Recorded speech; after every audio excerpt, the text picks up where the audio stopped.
भगवान की प्राप्ति हेतु केवल नाम जप ही या जप तप ही एकमात्र मार्ग है? बिल्कुल बिल्कुल। कलयुग केवल नाम धारा, सुमिर सुमिर नर तरहि पारा। कृतयुगम ध्यायते विष्णु त्रेतायाम यजते मखई, द्वापरई परिचर्यायाम कलो तद्धर कीर्तनाथ।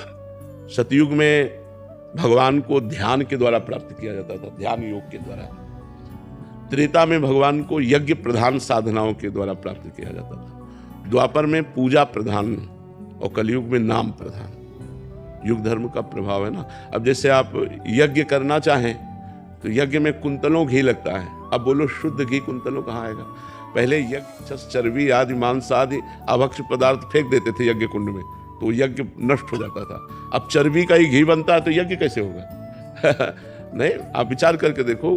और दूसरी बात, जौ धान्य आदि जो यज्ञ में लगते हैं वो परम पवित्र होने चाहिए। अब केमिकल और खाद डाल करके तो पैदा किया जा रहा है जौ धान गेहूं आदि, तो वो सब यज्ञ लायक नहीं रह गया।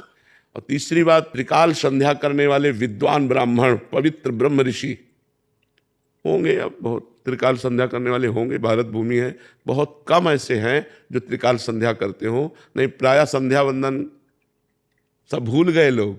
9 बजे तक सो के उठते हैं तो संध्या क्या करेंगे?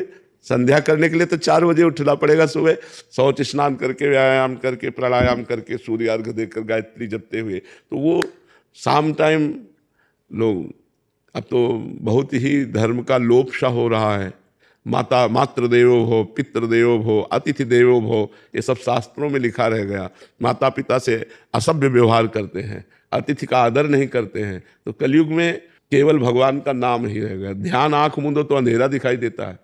यज्ञ लायक नहीं रह गए क्योंकि वो सब सामग्री सब, अच्छा मान लो 50 ग्राम अशुद्ध घी आ गया तो यज्ञ भ्रष्ट हो गई, यज्ञ पूर्ण नहीं हो गया। तो ऐसे जरा सब डालते थे राक्षस लोग आकर के, जैसे विश्वामित्र यज्ञ करते थे तो यज्ञ कुंड में जरा सा अपवित्र वस्तु डाल दिया, वो यज्ञ भ्रष्ट हो गई।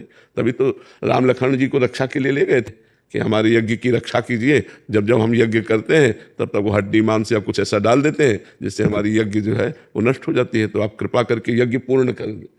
तो यज्ञ वाला समय नहीं रह गया। और पूजा, अब पूजा के लिए कौन से दाल भी रंग के आ रही है। मूंग की दाल भी आप धो के देखिए तो हरा रंग छूटेगा। मतलब कोई फल ऐसा नहीं जो केमिकल से पोषित ना हो रहा हो, केमिकल से पोषित। तो पूजा का भी डामाडोल है। पूजा से भी भगवत प्राप्ति अब एक रह गया जो निर्विकार है और निर्विकार कर देगा। राधा राधा, राम राम, कृष्ण कृष्ण, हरि हरि। इसमें न पैसा लगता है और न मिलावट है, परम शुद्ध सच्चिदानंद भगवान का